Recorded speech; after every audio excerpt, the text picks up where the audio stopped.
The first shots came from the Zephyrian fleet, exactly as Jake Morrison had expected. Two of their heavy cruisers broke away from the main formation, moving to intercept the Freedom's Edge like they were swatting a fly. Incoming energy weapons. Ben Harper called out from the tactical station. Multiple targeting locks. Amy, evasive pattern delta. Get us between those two cruisers. The Freedom's Edge rolled hard to starboard, her engines screaming as they pushed beyond normal limits. The Zephyrian energy beams cut through the space where the human ship had been seconds before. Jake felt the deck shake under his feet as the ship's systems strained. Ben, return fire. Target their weapons arrays. Firing now, sir. The Freedom's Edge's railguns opened up, sending solid metal projectiles toward the nearest Zephyrian cruiser at a significant fraction of light speed. The kinetic rounds struck the alien ship's shields with flashes of brilliant light. Direct hits, Ben reported. Their shields are holding, but I'm seeing some fluctuation. Jake wasn't surprised. The Zephyrians had been fighting energy-based weapons for so long that they had forgotten how to deal with simple kinetic attacks. Their shields were designed to disperse energy, not stop solid objects moving at incredible speeds. Lisa, what's the chatter from the Zephyrian fleet? They're confused, sir. They keep asking each other what kind of weapons we're using. Apparently, they haven't fought anyone who uses projectile weapons in over a century. Jake smiled grimly. Sometimes the old ways were the best ways. Amy, bring us around the first cruiser. I want to use their own ship as cover. The Freedom's Edge dove under the massive alien vessel, her hull only a few hundred meters from the crystalline surface. The second Zephyrian cruiser found itself unable to fire without hitting its own ally. Sir, we're in their weapon shadow, Amy reported. They can't target us without hitting each other. Perfect. Ben, concentrate fire on their engine section. Pete, how are we doing on power? Engines are running hot, but we're still in the green. I can give you maybe 20 more minutes at this pace. Jake watched the tactical display as the Freedom's Edge maneuvered around the alien ships. The Zephyrians were powerful, but they were also used to fighting opponents who played by the rules. They expected enemies to engage in honorable combat, not to use their own vessels as shields. Captain, Lisa called out, I'm getting reports from the planet. The Valdori evacuation ships are trying to break through the fighter screen. Ben, can you target the fighters? Negative, sir. They're too close to the civilian ships. I might hit friendlies, Jake thought quickly. The Valdori civilians were trapped in the atmosphere, while their evacuation ships were being hunted by Zephyrian fighters. The Freedom's Edge was keeping two. Enemy cruisers busy, but that still left 10 more ships maintaining the blockade.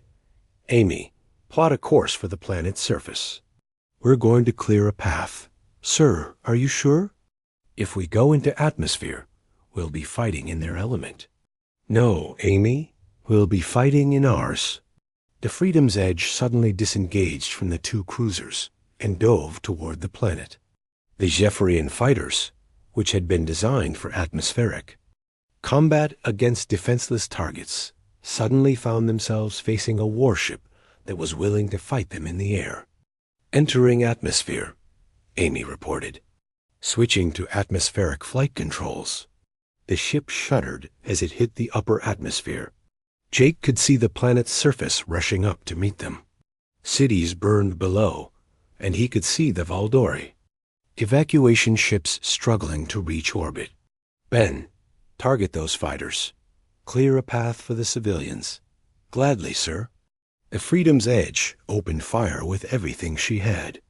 Her weapons were even more effective in the denser atmosphere, where the energy from her plasma cannons couldn't dissipate as quickly. The Zephyrian fighters, built for strafing runs against ground targets, were not prepared for an opponent that fought back. First fighter down, Ben reported. Second one is breaking off. Jake watched as the alien fighters tried to adapt to this new threat. They were fast and maneuverable, but they had been designed to attack helpless targets. The Freedom's Edge was neither fast nor maneuverable, but she was tough, and her crew knew how to fight. Third fighter destroyed. Fourth one is trying to escape. Don't let it report back to the fleet, Jake ordered. Ben's fingers flew over his controls. Firing ... target destroyed. The sky around the Valdori evacuation ships was suddenly clear.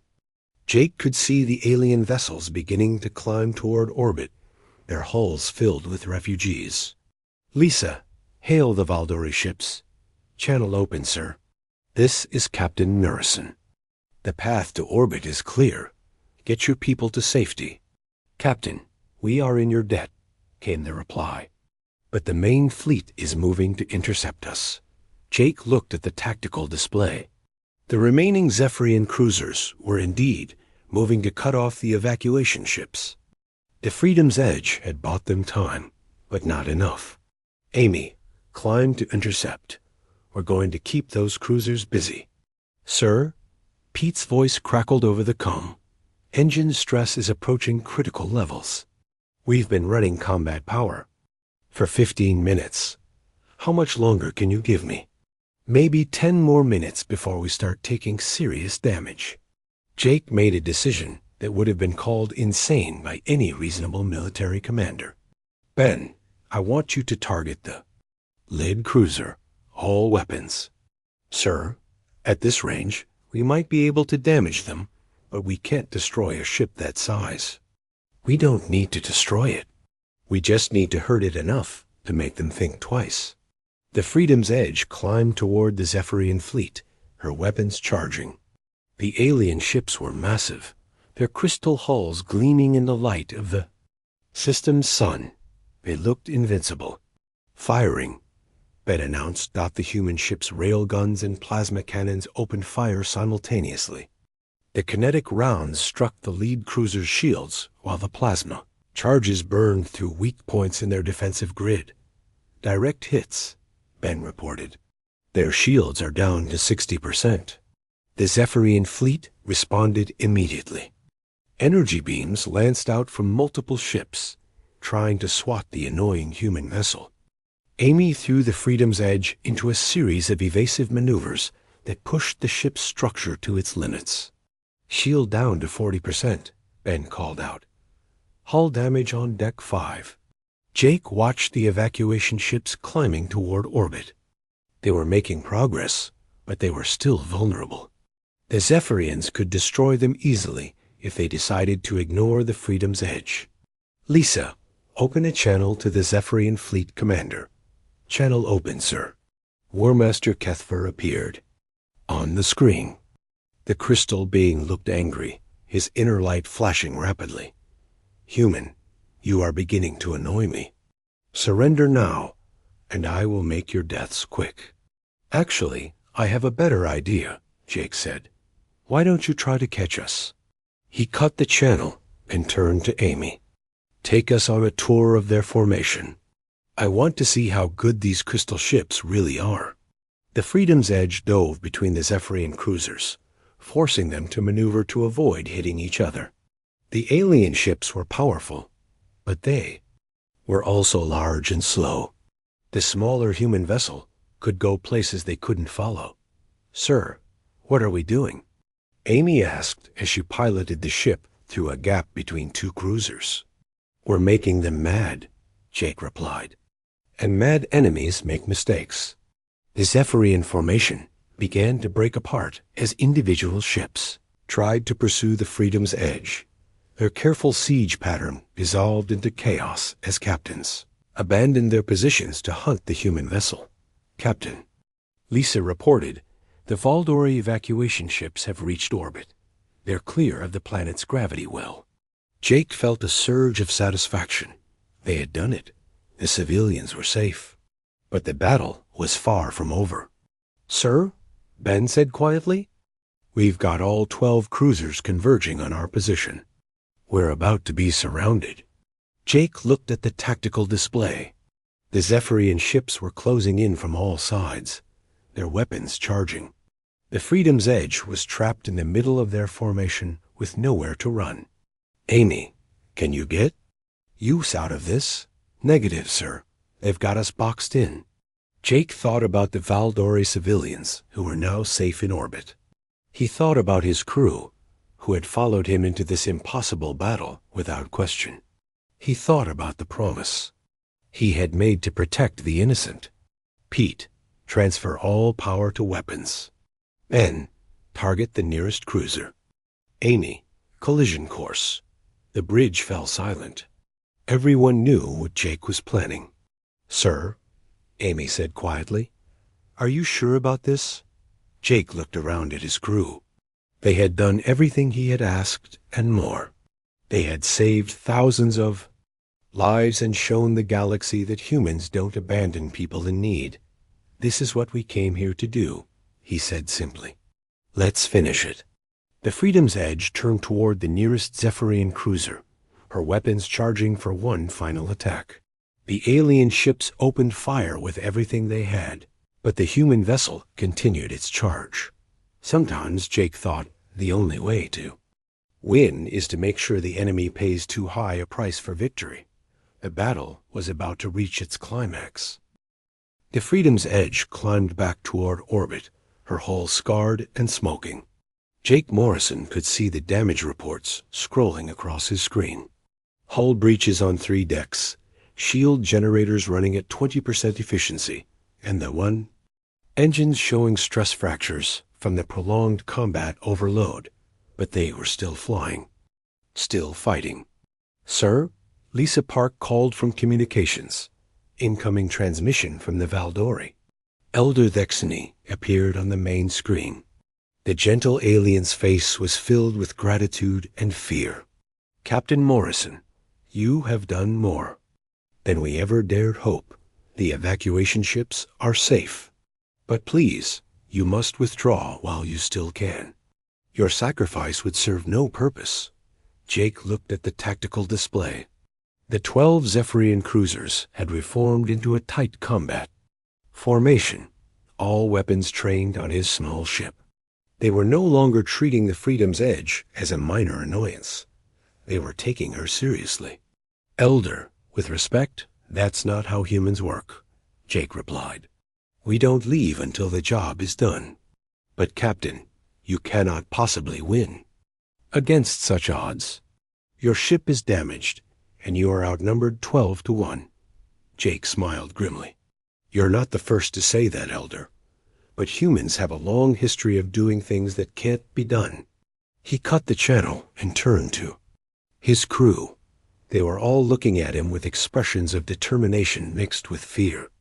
They knew what was coming next. Ben, give me a full weapon status.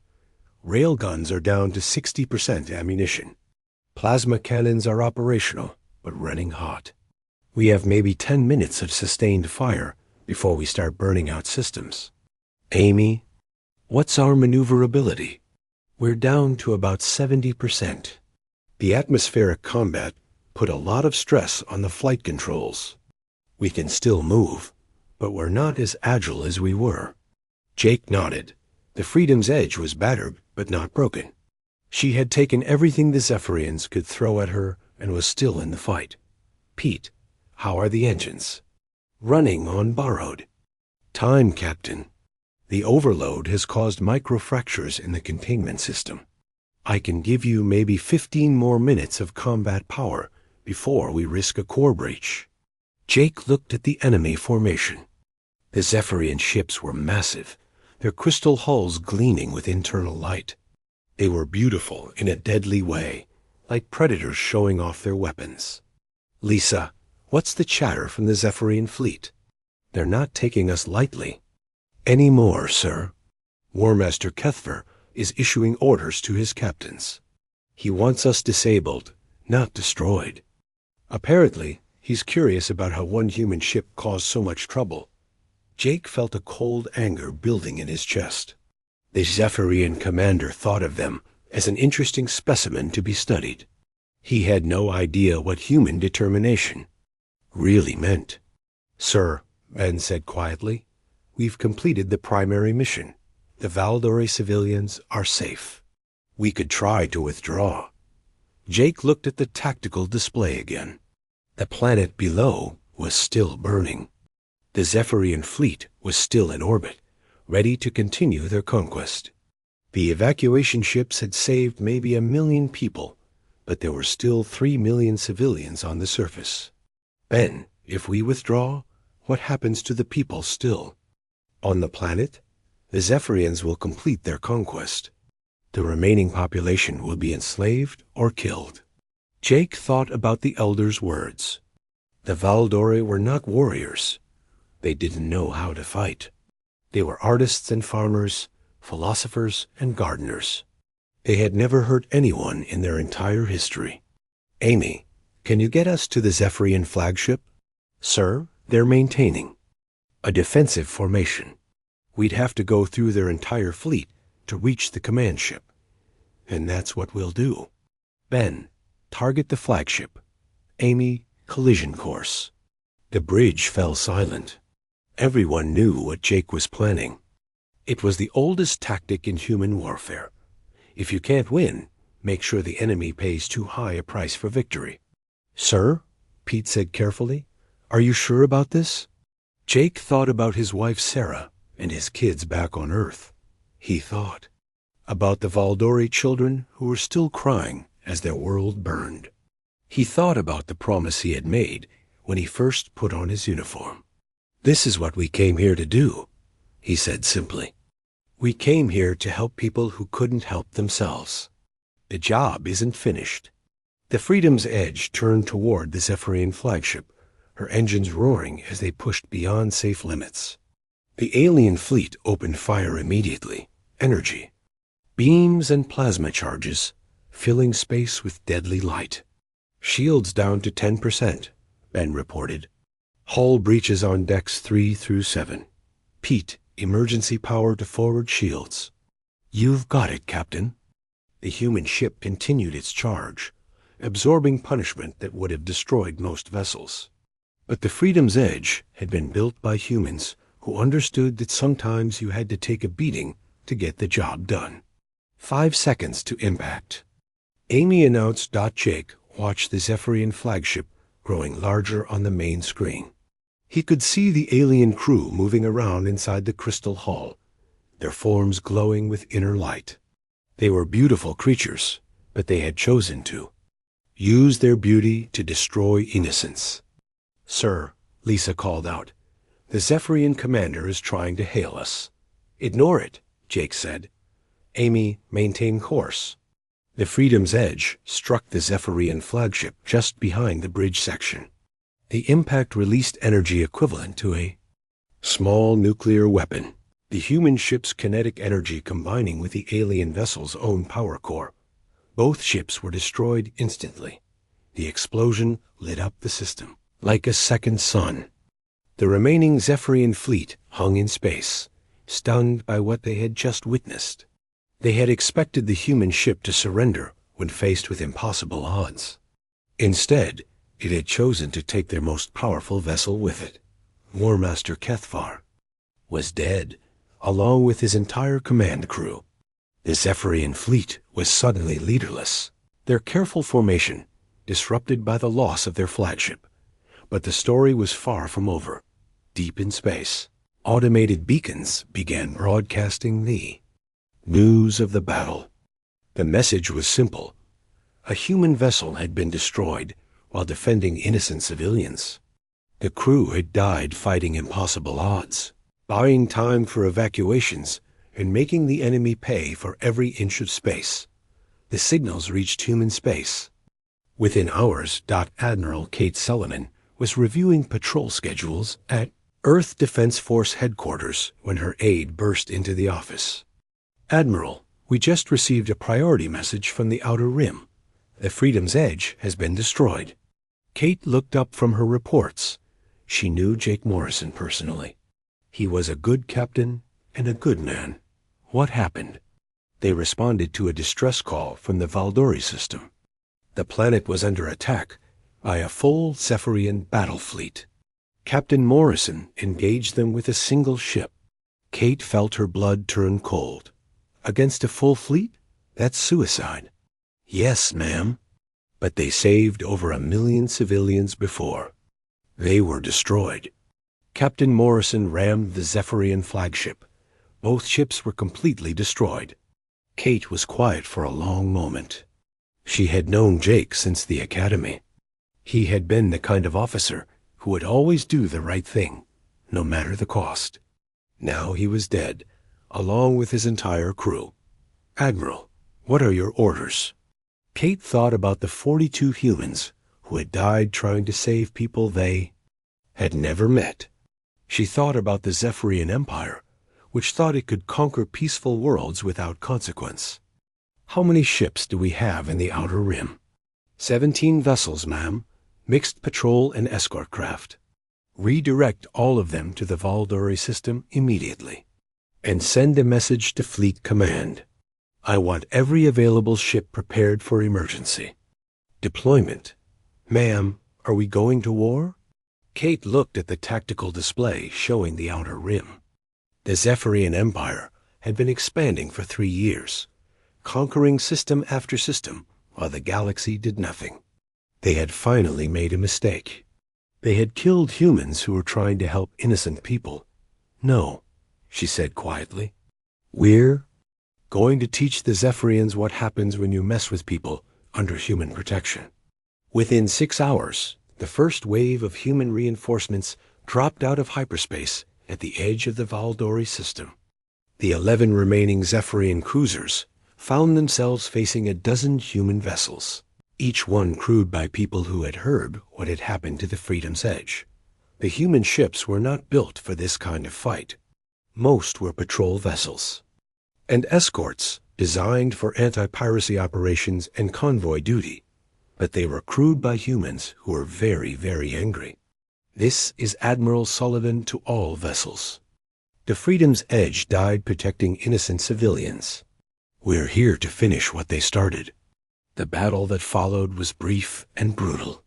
The Zephyrians had expected to face conventional opponents who followed the rules of civilized warfare. Instead, they found themselves fighting humans who treated every engagement as a personal insult. The human ships used tactics that no sane military commander would approve. They rammed enemy vessels. They used their own ships as shields to protect damaged allies. They continued fighting even when their hulls were breached and their engines were failing. 3 human ships were lost in the first hour, but they took 5 Zephyrian cruisers with them.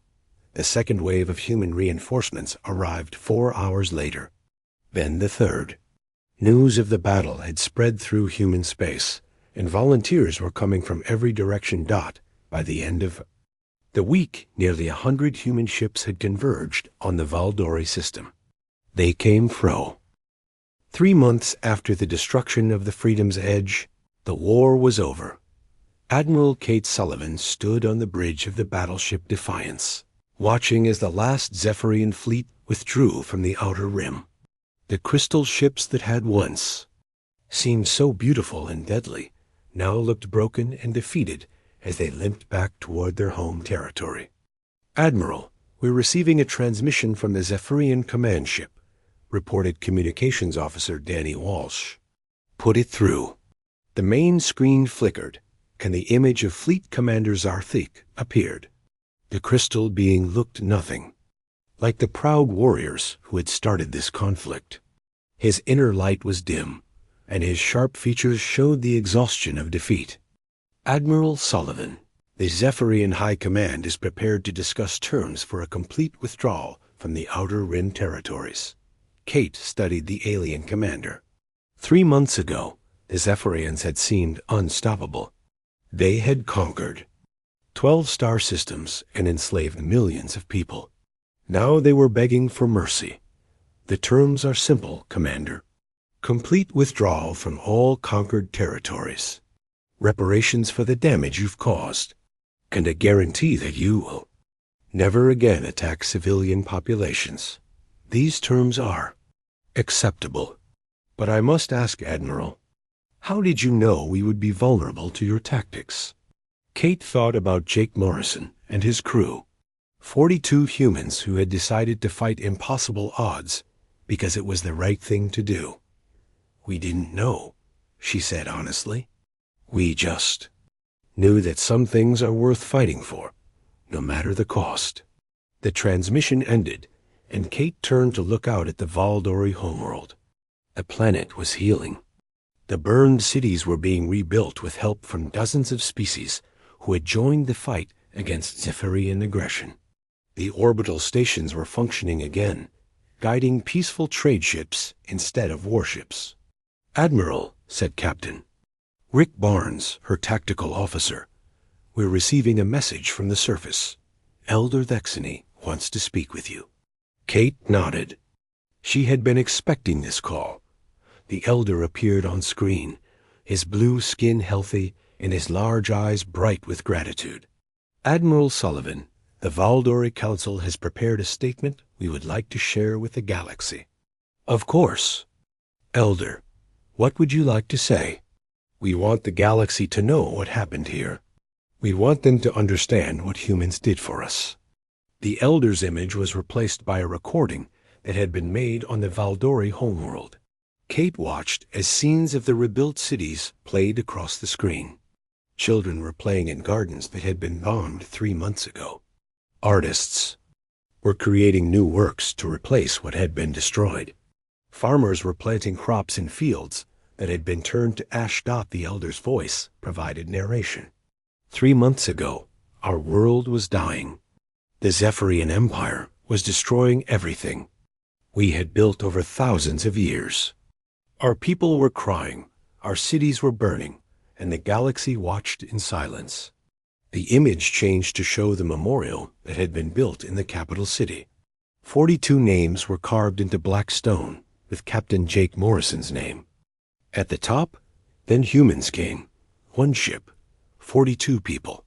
They were late to a war that wasn't theirs. They were uninvited to our world. They knew they would probably die. But they came anyway, because that's what humans do. Kate felt tears in her eyes as she watched footage of the Freedom's Edge engaging the Zephyrian fleet. Someone had managed to record the battle from the surface, and the images showed the small human ship weaving between the massive enemy cruisers. They fought 12 ships with 1. They saved 1 million of our people. And when they couldn't win, they made sure the enemy paid the highest price possible for their victory. The image changed again, showing the explosion as the Freedom's Edge rammed the Zephyrian flagship. Even in the recording, the blast was almost too bright to look at. But their sacrifice was not in vain. Their death called other humans to our aid, and those humans called other species. And together, we drove the Zephyrians back to where they came from. The recording ended with a view of the memorial at sunset. Children were placing flowers at the base of the monument, and their parents were telling them stories about the humans who had died to save their world. "Admiral," the Elder said, his voice filled with emotion, "we want the galaxy to remember what happened here. We want them to know that sometimes the difference between civilization and barbarism is measured by who is willing to stand up for strangers." Kate nodded. She understood what the Elder was really saying. The Freedom's Edge had done more than save lives. They had shown the galaxy what it meant to be human. "Elder, your message will be transmitted throughout human space. And beyond, if you wish." "We do wish it, Admiral. The galaxy needs to know that there are people willing to fight for what's right, even when the odds are impossible." After the transmission ended, Kate walked the observation deck of the Defiance. She could see dozens of ships in orbit around. Valdori Prime, human vessels, Corvin destroyers, Altarian medical ships, and many others. The fleet that had started with 1 damaged patrol ship had grown into an alliance that spanned the galaxy. Captain Barnes joined her at the window. "Admiral, we just received word from Earth. The President wants to know when we'll be returning to normal patrol duties." Kate smiled. "Tell the President that this is our normal patrol duty now. The Valdori system is under human protection. along with any other world that needs our help. Ma'am, that's a pretty big commitment. We don't have the ships to patrol the entire galaxy. We don't need to patrol the entire galaxy. Rick, we just need to make sure everyone knows that if you hurt innocent people, humans will come looking for you. And we won't come alone. Kate was right. Word of the Valdori battle spread throughout the galaxy, carried by traders and diplomats, by refugees and warriors. The story grew in the telling, but the essential facts remained the same. Humans would show up to fights they couldn't win. They would arrive late and uninvited, bleeding for causes that weren't originally their own. And when they decided to take a stand, other species seemed to find the courage to stand with them. 6 months later, a diplomatic research station was established in the Valdori system. Its mission was to study what had become known as the human effect, a tendency for humans to inspire other species to act against injustice. The lead researcher was a Corvan scientist named Dr. Veltar. Her first report contained a passage that became famous throughout the galaxy. The humans possess a unique quality that other species struggle to understand. When faced with injustice, their first instinct is not to calculate odds or consider consequences. Their first instinct is to act. This behavior appears irrational to most civilized species, but it produces results that purely rational approaches cannot achieve. The human concept of doing what's right transcends their own survival instincts. They will sacrifice themselves for strangers. They will fight impossible battles for abstract principles. They will continue fighting even when victory is impossible, simply because surrender means accepting defeat for those they have chosen to protect. This behavior is contagious. Other species, when exposed to human determination, begin to exhibit similar patterns. The human effect is not magic. It is simply the power of example. When others see humans willing to die for what they believe in, they begin to believe it might be worth fighting for as well. The report concluded with a warning that was largely ignored by the galaxy's more aggressive species. Any civilization that chooses to prey upon the innocent should consider this carefully. Humans are not the strongest species in the galaxy. They are not the smartest or the most advanced, but they are the species most likely to show up when you least expect them, bringing friends you didn't know they had, fighting for reasons you don't understand. They will arrive late, bloody, and uninvited, and they will do what humans do best. They will make you regret starting a fight you thought you could win. Years later, when peace had settled over the Outer Rim and the Zephyrian Empire was nothing but a cautionary tale told to young diplomats, children throughout the galaxy would play games inspired by the story of the Freedom's Edge. They would pretend to be brave humans flying tiny ships against impossible odds. They would take turns being Captain Jake Morrison, making the hard choice to fight when running away would be safer. They would argue over who got to ram the enemy flagship in a blaze of glory, and their parents would watch and smile, remembering the day when 42 humans had shown the galaxy what it really meant to do the right thing. The universe was a little bit safer because of it. The big meeting room was full of worried alien leaders. They sat around a huge table that glowed with soft blue light. These were the most powerful beings in the galaxy, but today they all looked scared. Ambassador Kira Voss stood near the back wall. She was the only human in the room. For 30 years, she had tried to get humans accepted into the Galactic Council. Every time they said no. The aliens thought humans were too violent, too dangerous to join their peaceful group. The 3 main alien races ran the council. The Zephyrians looked like floating ghosts made of light. They were very smart and lived for thousands of years. The cortex were made of living crystal that changed colors when they talked. The Nexari were different. They were like a hive mind. Thousands of small creatures that thought as one. All of them had always looked down on humans. They called them primitive. They said humans loved war too much. For 300 years, they had kept humans out of their club.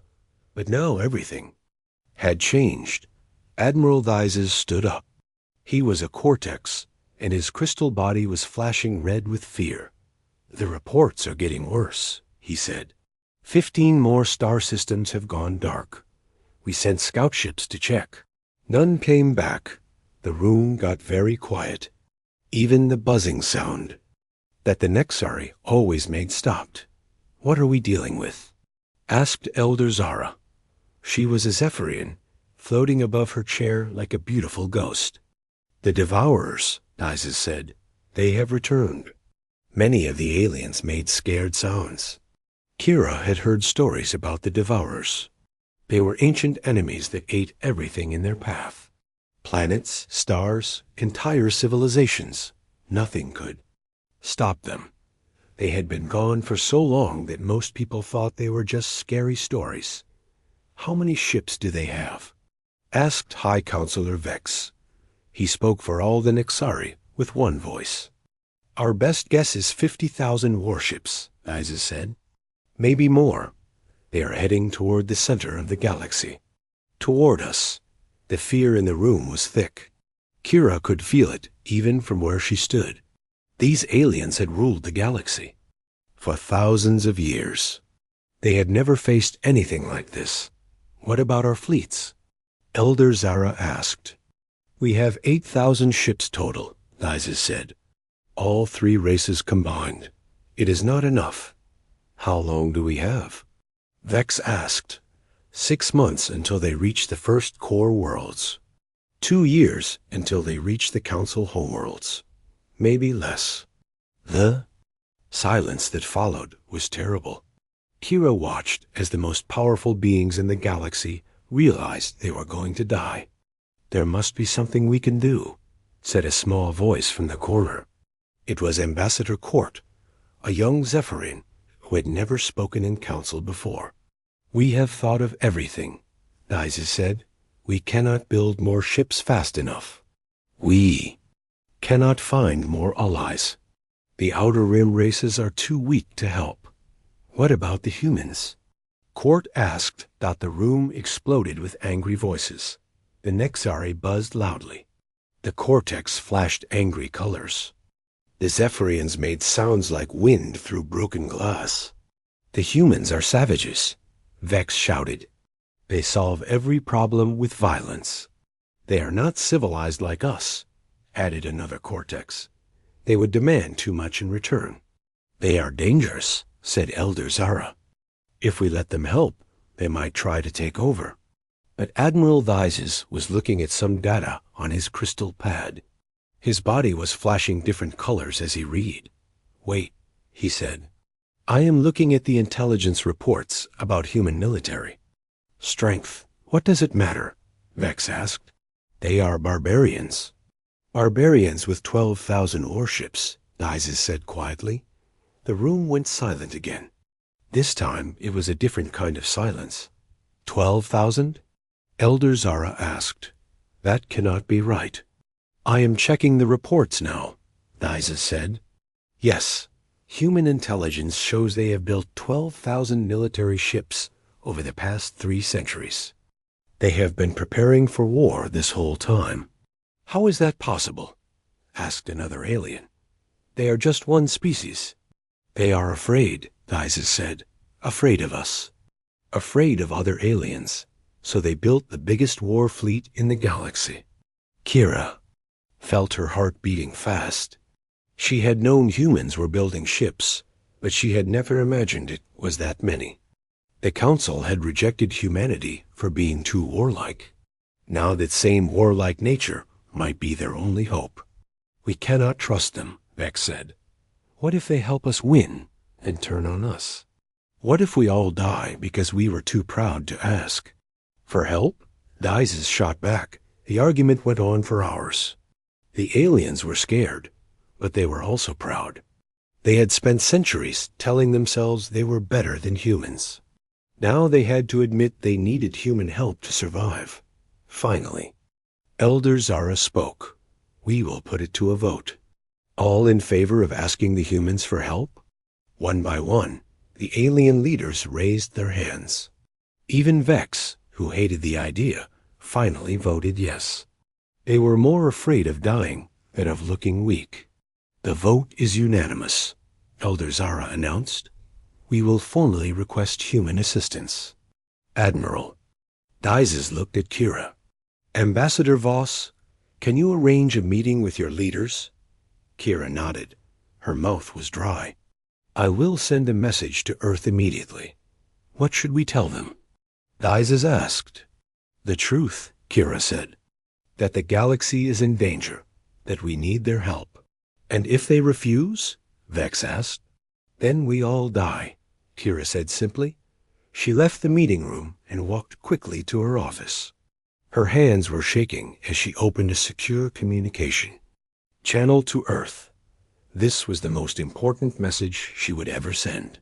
Earth Command, this is Ambassador Voss. Priority Alpha message for the Defense Council. The Galactic Council formally requests immediate military assistance. We are facing extinction. She sent the message and then sat back in her chair. For 30 years, she had tried to get humans accepted into the galactic community. Now the galaxy was asking for human help to survive, that the irony was not lost on her. The same violent nature that had kept humans out of the council might be the only thing that could save it.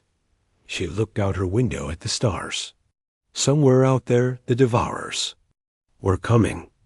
And somewhere else, 12,000 human warships were getting ready to fight.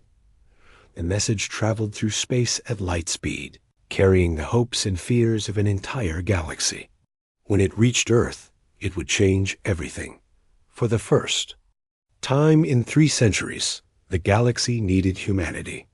And humanity was about to show them what 12,000 warships could do. The war room was deep underground, carved into solid rock beneath the Rocky Mountains. Admiral Jake Morrison stood in front of a huge screen that showed the entire galaxy. Red dots marked where the Devourers had attacked. The pattern was clear. They were moving toward the center, toward Earth. How long since we got the message? Jake asked his aide, Captain Lisa Park. 24 hours, sir. The President is meeting with the Joint Chiefs now. Jake nodded. He had been in the military for 40 years, watching humanity build the biggest war fleet in history. Every year, more ships. Every year, bigger weapons. The aliens had called. Them paranoid. Now that paranoia might save everyone. The door opened and Defense Secretary Ray Butler walked in. He looked tired and worried. What did the President decide? Jake asked. We are going to help them, Ray said. Every available ship. All of them? Jake could not hide his surprise. The President was clear. If these Devourers eat the galaxy, they will come for us next. We fight them now or fight them later when we are alone. Jake looked at his computer screen. The numbers were incredible, even to him. 300 years of constant shipbuilding had created something amazing. We can send 12,000 ships, Jake said. The first fleet through the 8th Fleet are ready to go. The 9th and 10th Fleets are finishing training near Alpha Centauri. Ray whistled softly. Will it be enough? Against 50,000 enemy ships? We will find out. Jake began typing orders into his computer. Send a message to all fleet commanders. Operation Galactic Shield is now active. All ships report to the Kepler staging area in 72 hours. Across human space, the message spread like wildfire. On Mars, the great shipyards began loading weapons and supplies. On the Moon, fighter pilots ran to their ships. On 100 colony worlds, military bases came alive with activity. Captain Amy Chun stood on the bridge of her ship, the USS Defiant. Through the big window, she could see other ships joining them. Destroyers, cruisers, battleships, carriers, all heading to the same place. I never thought I would see this, said her second-in-command, Commander Steve Hughes. See what? Amy asked. The aliens begging us for help. For 300 years, they called us violent savages. Now they need us to save them. Amy nodded. She had read the history books. Every time humans tried to join the Galactic Council, they were rejected. Too aggressive, the alien said. Too dangerous for civilized space. Maybe being dangerous is exactly what they need right now. Amy said. The Defiant joined a group of 50 other destroyers. Together, they would be part of the 7th Fleet.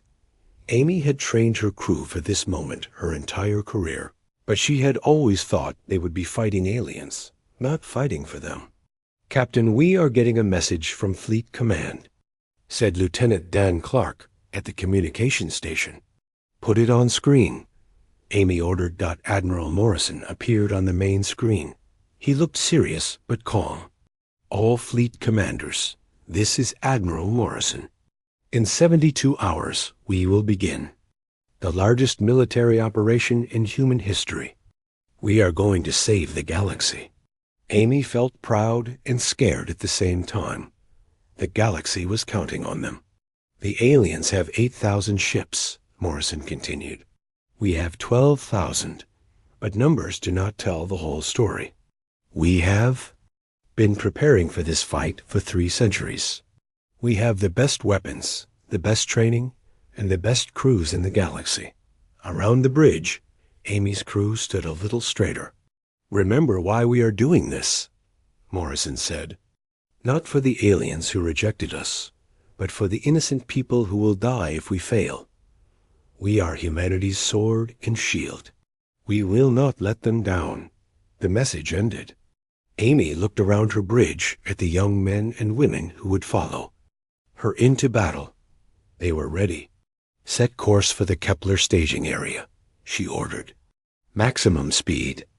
The Defiant jumped to faster-than-light speed, joining thousands of other ships on the same journey. Behind them, Earth's orbital shipyards worked around the clock to load supplies and ammunition. On Luna Base, General Bob Wright watched the fleets leave. He was too old to go with them, but he had helped plan this moment for decades. Think they know what they are getting into? Asked his aide, Colonel Mary Stone. They know enough, Bob said. They know the galaxy is in danger. They know only we can stop it. And if we lose? Bob looked at the stars where the fleets had disappeared. Then at least we tried. That is what humans do. We try, even when the odds are against us. The message to the aliens was simple. 12,000 human warships are on the way. We will arrive in 30 days. When the Galactic Council received the message, they could not believe it. 12,000 ships from one species? It seemed impossible, but the humans had done something the aliens never expected. While the Council argued about peace and civilization, humanity had quietly built the most powerful war machine in galactic history. Every ship was loaded with weapons. Every crew was trained for battle. Every captain knew they might not come. Home. The journey to the Kepler staging area took 3 weeks. Ships from all over human space came together in one massive fleet. The void of space filled with the lights of 12,000 warships. Captain Chun stood on her bridge, looking out at the incredible sight. She had never seen so many ships in one place. The fleet stretched for millions of kilometers in every direction. Signal from the flagship, reported Lieutenant Clark. Admiral Morrison wants to speak to all captains. Amy opened the channel. Morrison's face appeared on every screen in the fleet. Captains, we are about to make history. The aliens think we are barbarians. They think we only know how to fight and destroy. Today, we show them what human warriors really are. The Admiral paused, looking directly at the camera. We are not fighting for conquest. We are not fighting for glory. We are fighting to protect life itself. The Devourers would eat every planet, every star, every living thing in the galaxy. We will not let that happen. Amy felt her heart beating faster. Around her, the crew listened with complete attention. Each of you commands a ship, built by human hands, crewed by human hearts, and armed with human determination. The aliens may have called us savages, but we are the savages they need. The message ended with a simple order. Prepare for battle. The galaxy is counting on us. Amy looked at her crew. They were young. Most of them had never seen real combat. But they were ready. You heard the Admiral, she said. Battle stations. Full weapon check. We are going to war. The Defiant and 11,999 other ships prepared for the fight of their lives. The Devourers had never faced anything like the human fleet. They were about to learn what happened when you threatened humanity's neighbors. The aliens had asked for help, and 12,000 human warships had answered. Now it was time to show the galaxy what humans could do.